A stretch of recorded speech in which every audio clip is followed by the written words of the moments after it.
ನರಸಿಂಹರಾಜು ಎಂಥವರೇ ಹಾಸ್ಯ ಕಲಾವಿದರು ಬಂದ್ರೂ ಕೂಡ, ಎಷ್ಟೇ ಸಿನಿಮಾಗಳು ಬಂದ್ರೂ ಕೂಡ ಹಾಸ್ಯ ಕಲಾವಿದ, ಹಾಸ್ಯ ಚಕ್ರವರ್ತಿ ನರಸಿಂಹರಾಜು ಅವರನ್ನ ಮರೆಯೋದಕ್ಕೆ ಸಾಧ್ಯವೇ ಇಲ್ಲ. ಅವರ ಅಭಿನಯ ಮಾತ್ರ ಅದ್ಭುತವಾಗಿ ಇತ್ತು. ಆಗ ಕಲಾವಿದರು ಅಂದರೆ ನೋಡೋದಕ್ಕೆ ಚೆನ್ನಾಗಿರ್ಬೇಕು, ಹೈಟ್ ಆಗಿರಬೇಕು, ಒಳ್ಳೆ ಪರ್ಸನಾಲಿಟಿ ಇರಬೇಕು, ಈ ಥರದ್ದೆಲ್ಲ ಇತ್ತು. ಆದರೆ ಒಬ್ಬ ಹಾಸ್ಯ ಕಲಾವಿದ ಹೇಗಿದ್ರೂ ಕೂಡ ಮುಖ್ಯವಾಗೋದು ಅವರ ಹಾವ ಭಾವ ಮತ್ತು ಅವರ ಅಭಿನಯ ಅನ್ನೋದನ್ನ ತೋರಿಸಿಕೊಟ್ಟಿದ್ದೆ. ಕುಳ್ಳಗಿದ್ರು ಪರವಾಗಿಲ್ಲ, ಒಬ್ಬಲಾಗಿದ್ರು ಪರವಾಗಿಲ್ಲ, ಅಭಿನಯ ಅನ್ನೋದು ಚೆನ್ನಾಗಿ ಮಾಡಬೇಕು.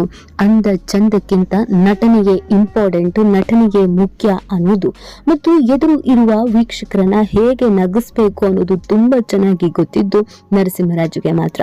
ಆ ಕಾರಣಕ್ಕಾಗಿಯೇ ಅವರು ಸಿನಿಮಾದಲ್ಲಿ ಇದ್ದಾರೆ ಅಂದ್ರೆ ಆ ಸಿನಿಮಾ ಖಂಡಿತವಾಗಿ ಹಿಟ್ಟು. ಅದರಲ್ಲೂ ಅಣ್ಣೋರು ಮತ್ತು ನರಸಿಂಹರಾಜು ಇದ್ದಾರೆ ಅಂತಂದರೆ ಆ ಸಿನಿಮಾ ಖಂಡಿತವಾಗಿಯೂ ಹಿಟ್ ಅಂತಲೇ ಹೇಳ್ತಾ ಇದ್ರು. ಅವರಿಬ್ಬರ ಕಾಂಬಿನೇಷನ್ನೇ ಚೆನ್ನಾಗಿರ್ತಿತ್ತು.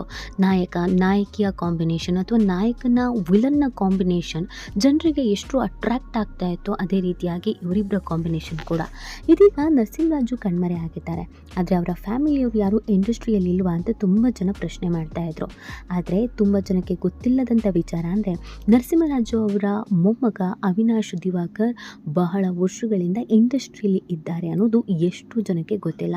ನರಸಿಂಹರಾಜು ಎಷ್ಟು ಫೇಮಸ್ ಆಗಿದ್ರು, ಅವರ ಫ್ಯಾಮಿಲಿಯವರು ಯಾರು ಇಂಡಸ್ಟ್ರಿಗೆ ಬಂದಿಲ್ಲ, ಅವರ ಮಗಳು ಮೊಮ್ಮಕ್ಕಳು ಯಾರೂ ಇಲ್ವಾ, ಅಯ್ಯೋ ಅವರಿಗೆ ಲಾಸ್ಟ್ ಆಗಿಬಿಡ್ತಾ ಅಭಿನಯ ಅನ್ನೋದು ತುಂಬ ಜನರ ಪ್ರಶ್ನೆ ಆಗಿತ್ತು. ಆದರೆ ತುಂಬ ಜನಕ್ಕೆ ಗೊತ್ತಿಲ್ಲದಂಥ ವಿಚಾರ ಅಂದರೆ ನರಸಿಂಹರಾಜು ಅವರ ಮೊಮ್ಮಗ ಅವಿನಾಶ್ ಬಹಳ ವರ್ಷಗಳ ಅಲ್ಲದ ಹಿಂದೆಗೆ ಇಂಡಸ್ಟ್ರಿಗೆ ಬಂದಿದ್ದಾರೆ. ಸಿನಿಮಾ ಇಂಡಸ್ಟ್ರಿಯಲ್ಲಿ ಹೆಸರು ಮಾಡ್ತಾ ಇದ್ದಾರೆ, ಓಡಾಡ್ತಾ ಇದ್ದಾರೆ ಅನ್ನೋದು ನಿಜವಾಗ್ಲೂ ಗೊತ್ತಿಲ್ಲ. ಆದರೆ ಇದೀಗ ಅವಿನಾಶ್ ಅವರು ಸಿನಿಮಾ ಇಂಡಸ್ಟ್ರಿಯಲ್ಲಿ ಆಲ್ರೆಡಿ ಪ್ರಯೋಗವನ್ನು ಮಾಡಿದರು. ಆದರೆ ತಕ್ಕ ಮಟ್ಟಿಗೆ ಅವರಿಗೆ ಹೆಸರು ಸಿಕ್ಕಿರಲಿಲ್ಲ. ಅದರಲ್ಲೂ ತಾತನ ರೀತಿ ಹೆಸರು ಮಾಡೋದಕ್ಕಂತೂ ಸಾಧ್ಯನೇ ಆಗಿರಲಿಲ್ಲ. ಆದರೆ ಇದೀಗ ಅವಿನಾಶ್ ಅವರು ಸ್ಮಾಲ್ ಸ್ಕ್ರೀನ್ಗೆ ಬರ್ತಾ ಇದ್ದಾರೆ. ಹೌದು, ಅದಕ್ಕಿಂತ ಮುಂಚಿತವಾಗಿ ಅವಿನಾಶ್ ಈ ಹಿಂದೆ ಏನು ಮಾಡ್ತಿದ್ರು, ಎಷ್ಟು ಟ್ಯಾಲೆಂಟೆಡ್ ಹುಡುಗ ಅನ್ನೋದನ್ನು ಹೇಳ್ತೀವಿ. ಎಲ್ಲಿವರೆಗೂ ನಮ್ಮ ಚಾನಲನ್ನು ಸಬ್ಸ್ಕ್ರೈಬ್ ಮಾಡಿಲ್ಲ ಅಂದರೆ ಈಗಲೇ ಸಬ್ಸ್ಕ್ರೈಬ್ ಮಾಡೋದನ್ನು ಮರಿಬೇಡಿ. ಅವಿನಾಶ್ ತಾತನ ಹಾಗೆ ತಾನೂ ಕೂಡ ಇಂಡಸ್ಟ್ರಿಯಲ್ಲಿ ಬೆಳಿಬೇಕು, ಹೆಸರು ಮಾಡಬೇಕು, ತಾತನ ಹೆಸರನ್ನು ಉಳಿಸ್ಬೇಕು ಅಂತ ಸಾಕಷ್ಟು ಪ್ರಯೋಗಗಳನ್ನು ಮಾಡಿದ್ರು. ಸಾಮಾನ್ಯವಾಗಿ ನರಸಿಂಹರಾಜು ಮೊಮ್ಮಗ ಅಂತ ಅಂದರೆ ಇವರು ಕೂಡ ಹಾಸ್ಯ ಕಲಾವಿದರಾಗ್ತಾರೆ ಅಥವಾ ಅಭಿನಯ ಅಷ್ಟು ಚೆನ್ನಾಗಿರುತ್ತೆ ಅಂತ ಎಕ್ಸ್ಪೆಕ್ಟೇಷನ್ ಇದ್ದೇ ಇರುತ್ತೆ.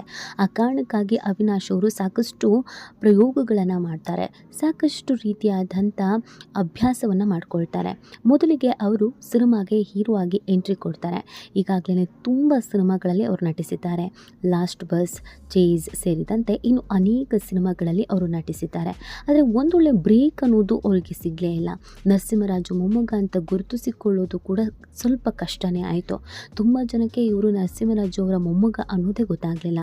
ಯಾವುದೋ ಒಂದಕ್ಕೆ ಜೋತು ಬೀಳಬಾರ್ದು, ಹೀರೋ ಆಗಿಬಿಟ್ರೆ ತುಂಬ ಕಷ್ಟ ಆಗುತ್ತೆ ಅನ್ನುವಂಥ ಕಾರಣಕ್ಕೆ ಮಲ್ಟಿ ಟ್ಯಾಲೆಂಟೆಡ್ ಆಗಿದ್ದಂಥ ಅವಿನಾಶ್ ಅವರು ಸಿನಿಮಾ ನಿರ್ದೇಶನ ಮಾಡೋದಕ್ಕೆ ಕೈ ಹಾಕ್ತಾರೆ, ಮ್ಯೂಸಿಕ್ ಡೈರೆಕ್ಟರೂ ಕೂಡ ಆಗ್ತಾರೆ. ಹೀಗೆ ಅನೇಕ ರೀತಿಯಾದಂಥ ಪ್ರಯೋಗಗಳನ್ನು ಮಾಡ್ತಾರೆ. ಒಂದಕ್ಕೆ ಸ್ಟಿಕ್ಕನ್ ಆಗೋದಿಲ್ಲ. ಕಲಾವಿದನಾಗಿ ಮಾತ್ರ ಉಳಿಯೋದ್ರ ಬದಲು ಅದಕ್ಕಿಂತ ಹೆಚ್ಚಾಗಿ ನಾನೊಬ್ಬ ಒಳ್ಳೆ ಡೈರೆಕ್ಟರ್ ಅಂತ ಕರೆಸ್ಕೊಳ್ಬೇಕು, ಒಳ್ಳೆ ಮ್ಯೂಸಿಕ್ ಡೈರೆಕ್ಟರ್ ಆಗಬೇಕು ಅಂತ ಸಿನಿಮಾ ಇಂಡಸ್ಟ್ರಿಯಲ್ಲಿ ಯಾವುದೋ ಒಂದು ಕ್ಷೇತ್ರದಲ್ಲಿ ಹೆಸರು ಮಾಡಲೇಬೇಕು, ತಾತನ ಹೆಸರನ್ನು ಉಳಿಸಲೇಬೇಕು ಅಂತ ಪಣ ತೊಡ್ತಾರೆ. ಯಾಕಂದರೆ ನರಸಿಂಹರಾಜು ಅವರ ಮಗ ಆಗಿರ್ಬೋದು ಅಥವಾ ಅವರ ಫ್ಯಾಮಿಲಿಯವರು ಯಾರೂ ಆಗಿರ್ಬೋದು ಈ ಥರ ರಿಸ್ಕನ್ನು ಕೈ ತೆಗೆದುಕೊಳ್ಳಲಿಲ್ಲ.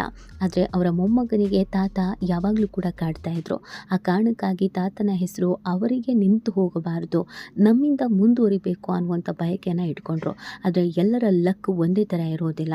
ಎಷ್ಟೇ ಪ್ರಯತ್ನ ಪಟ್ಟರೂ ಕೂಡ ಅದು ಯಾಕೋ ಗೊತ್ತಿಲ್ಲ, ಅದೃಷ್ಟ ಪರೀಕ್ಷೆಯಲ್ಲಿ ವಿಫಲ ಆದರು. ಬಿಗ್ ಸ್ಕ್ರೀನ್ನಲ್ಲಿ ಗೆಲ್ಲೋದಕ್ಕೆ ಕಷ್ಟ ಆಯಿತು. ಆ ಕಾರಣಕ್ಕಾಗಿ ಅವಿನಾಶ್ ಹಿಂದೆ ಸರಿಲಿಲ್ಲ, ಸ್ವಲ್ಪ ಟೈಮ್ ತೆಗೆದುಕೊಂಡ್ರು. ಬೇರೆ ಬೇರೆ ಕ್ಷೇತ್ರಗಳಲ್ಲಿ ಪ್ರಯೋಗವನ್ನು ಮಾಡಿದ್ರು. ಈಗ ಯಾಕೋ ವರ್ಕೌಟ್ ಆಗ್ತಾ ಇಲ್ಲ ಅನ್ನೋದು ಗೊತ್ತಾಗ್ತಾ ಇದ್ದ ಹಾಗೇನೆ ತಮ್ಮ ಆಸೆಗೆ ತಣ್ಣೀರಿಳಿಸಲಿಲ್ಲ. ಈಗ ಕಿರುತೆರೆಯ ಮೂಲಕ ಎಂಟ್ರಿ ಕೊಡ್ತಾ ಇದ್ದಾರೆ. ಬಿಗ್ ಸ್ಕ್ರೀನಲ್ಲಿ ಗುರುತಿಸಿಕೊಳ್ಳದವರು, ಸಕ್ಸಸ್ ಸಿಗದವರು ಸ್ಮಾಲ್ ಸ್ಕ್ರೀನ್ನಲ್ಲಿ ಸಿಕ್ಕಾಪಟ್ಟೆ ಹೆಸರು ಮಾಡ್ತಾರೆ. ಅದಕ್ಕೆ ಬೆಸ್ಟ್ ಎಕ್ಸಾಂಪಲ್ ಸೃಜನ್ ಲೋಕೇಶ್ ಕೂಡ ಒಬ್ಬ ನಟ, ಒಬ್ಬ ನಟಿಯ ಮಗನಾಗಿದ್ದರು. ಅವ್ರಿಗೆ ಸಕ್ಸಸ್ ಅನ್ನೋದು ಕಷ್ಟ ಆಗಿತ್ತು. ಆದರೆ ಸ್ಮಾಲ್ ಸ್ಕ್ರೀನ್ನಲ್ಲಿ ಇವತ್ತವರು ಕಿಂಗು. ಸೃಜನ್ ಅಂದರೆ ಎಲ್ರಿಗೂ ಗೊತ್ತಿದೆ. ಅದೇ ರೀತಿಯಾಗಿ ಇದೀಗ ಅವಿನಾಶ್ ದಿವಾಕರ್ ಕೂಡ ಸ್ಮಾಲ್ ಸ್ಕ್ರೀನ್ನಲ್ಲಿ ಹೆಸರು ಮಾಡಬೇಕು ಅಂತ ಮುಂದಾಗಿದ್ದಾರೆ.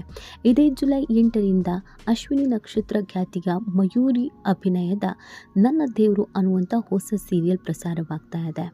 ಇದರಲ್ಲಿ ಮಯೂರಿಯವರ ದೇವರಾಗಿ ಅವಿನಾಶ್ ಅವರೇ ಗುರುತಿಸ್ಕೊಳ್ತಾ ಇದ್ದಾರೆ. ದೊಡ್ಡ ಸ್ಕ್ರೀನ್ ಮೇಲಂತೂ ಸಿನಿಮಾಗಳಲ್ಲಂತೂ ಜನ ನನ್ನನ್ನು ಆಶೀರ್ವದಿಸಲಿಲ್ಲ.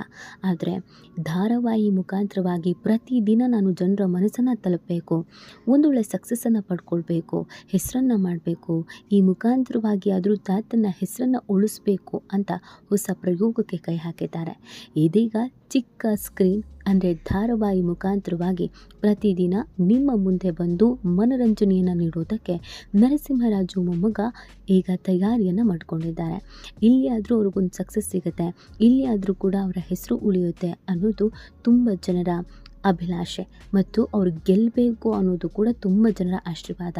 ಯಾಕಂದರೆ ನರಸಿಂಹರಾಜು ಅವರ ಹೆಸರೇ ಹಾಗಿತ್ತು, ಅವರ ಅಭಿನಯ ಹಾಗಿತ್ತು, ಅವರ ಹೆಸರನ್ನು ಉಳಿಸುವಂಥ ಪ್ರಯತ್ನ ಆಗಬೇಕು. ಹಾಗಾಗಿ ಪ್ರತಿಯೊಬ್ಬರೂ ಅವಿನಾಶ್ ಅವರಿಗೆ ಸಪೋರ್ಟಿವ್ ಆಗಿ ನಿಂತ್ಕೊಳ್ಳಿ, ಆ ಮನುಷ್ಯ ಗೆಲ್ಲಬೇಕು ಅಂತ ಹೇಳ್ತಾ ಇದ್ದಾರೆ. ಇದೀಗ ಜುಲೈ 8ರಿಂದ ಕಲರ್ಸ್ ಕನ್ನಡದಲ್ಲಿ ನನ್ನ ದೇವರು ಸೀರಿಯಲ್ ಪ್ರಸಾರ ಆಗುತ್ತೆ. ಇದರಲ್ಲಿ ಅವಿನಾಶ್ ಮೋಡಿ ಮಾಡಲಿದ್ದಾರೆ. ಅವಿನಾಶ್ ಅವರ ಅಭಿನಯ ಜನರಿಗೆ ಇಷ್ಟ ಆಗುತ್ತಾ ಏನು ಇತ್ತ ಅನ್ನೋದನ್ನು ಕಾದು ನೋಡಬೇಕು. ಈ ಬಗ್ಗೆ ನಿಮಗೇನು ಅನಿಸುತ್ತೆ ಅನ್ನೋದನ್ನು ನೀವು ಕೂಡ ಕಮೆಂಟ್ ಮಾಡಿ ನಿಮ್ಮ ಅನಿಸಿಕೆ ತಿಳಿಸಬಹುದು.